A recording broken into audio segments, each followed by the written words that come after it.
Hi guys, welcome to my channel. ఈరోజైతే ఎక్కడికి వెళ్తున్నాం అనుకుంటున్నారా? మేమైతే చింత చిగురుకి అయితే వెళ్తున్నాం. చింత చిగురుతో పాటు చాలా పనులు అయితే చేసుకొని వచ్చినాం. అక్కడ చాలా జరిగింది. ఏంటంటే నాంజేడు చెట్టు నింది అక్కడైతే నాంజేడు కాయలు కోసుకుంటున్నాం. మా ఫ్రెండ్ అయితే వెళ్ళి ఇరిచేసింది, చేయిలో ముళ్ళులు కూడా గుచ్చుకున్నాయి. ఇదైతే నాంజేడు పువ్వు గాయస్, ఇదైతే చాలా బాగుంది, నాకు నచ్చింది.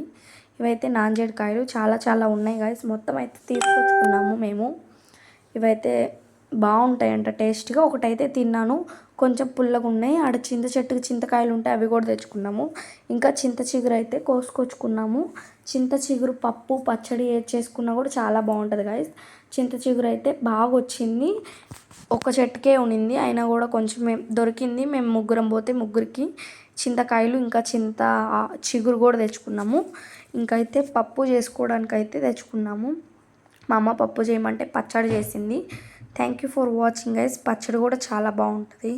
పచ్చడి చేసుకునే వాళ్ళు వేరుశనగకాయ పప్పులు ఇంకా ఎండుమిరపకాయలు చింత చిగురు వేసుకొని పచ్చడి చేసుకుంటే చాలా బాగుంటుంది. ఆ వీడియో అయితే రేపు పెడతాను. ఇంకైతే చింత చిగురు తీసుకొని వచ్చేసి మా అమ్మకి ఇచ్చేసాను. Thank you for watching guys.